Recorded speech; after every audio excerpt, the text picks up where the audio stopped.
Hi, it's me again with Corel Tips and Tricks.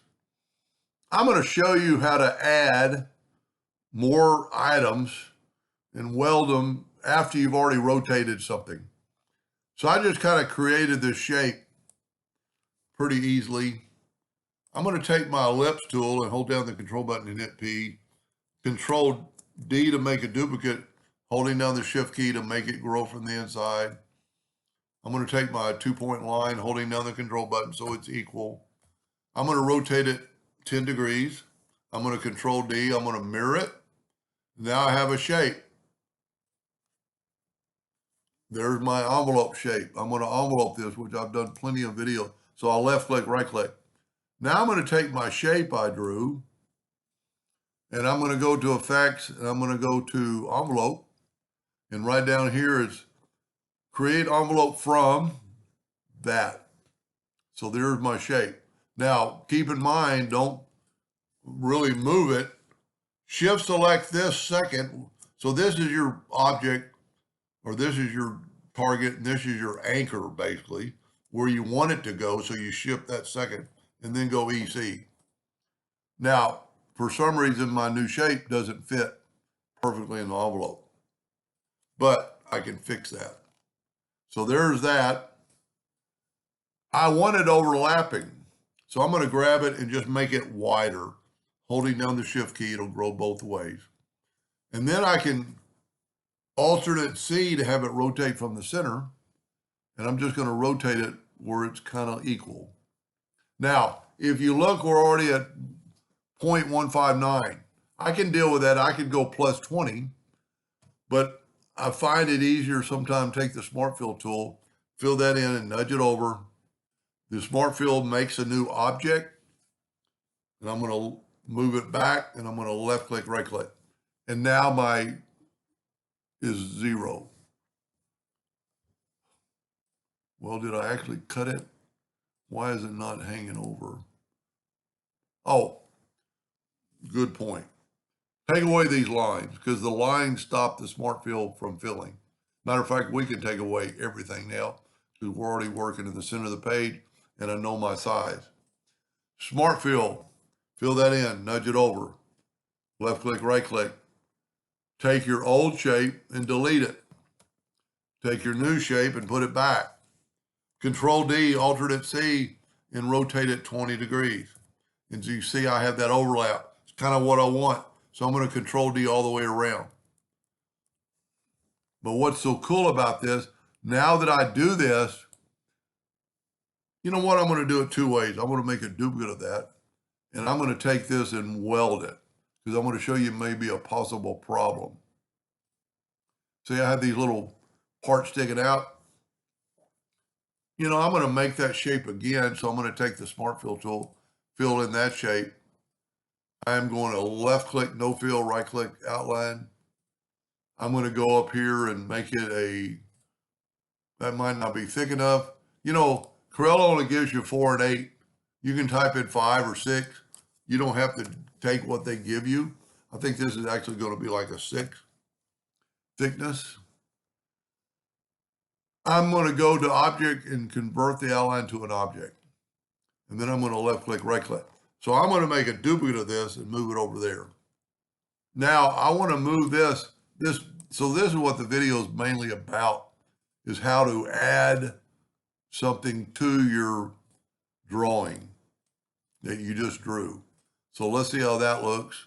That looks pretty good. Let's take this and make a duplicate.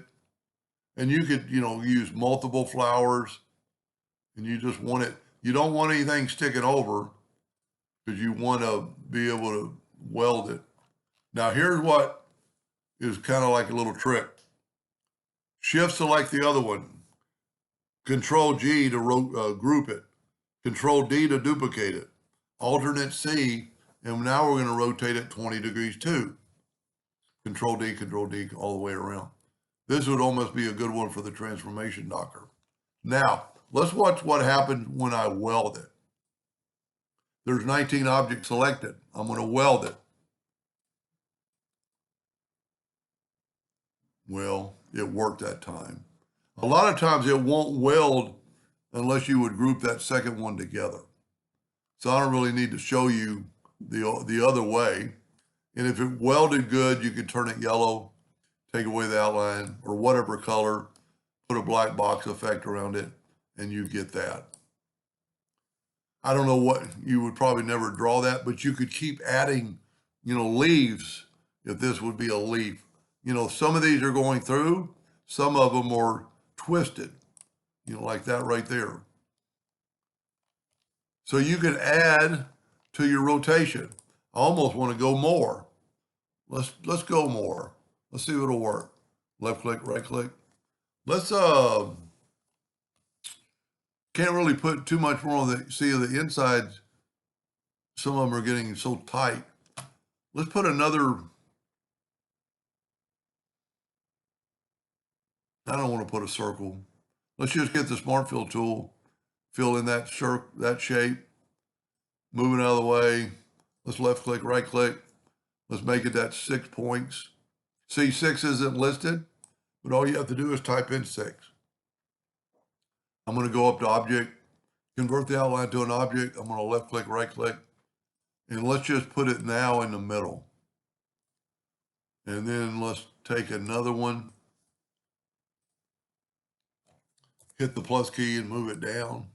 I just want to see if it'll not work like it. Let's kind of have them offset. Now, shift select the other one. Control G to group it. Control D to duplicate it. Alternate C to have it rotate from the center. And let's rotate it 20 degrees. You know what? I wonder if we could do 10. Probably need to do 10. So let's get that. Control D, alternate C, 10 degrees. Somehow, so it's not going to particularly work because we're a little bit different. You know what, just to play it safe, let's just take one of these and let's go up to group and ungroup it. Because some of these are, like this is going, it's just a different shape. Because if you remember, this one's going through, that one's going over. Let's just see if this will work. So Control D, alternate C, 10 degrees.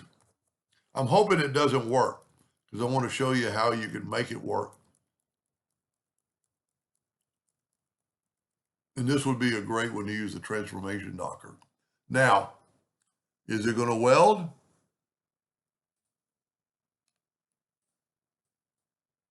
Yes, it did.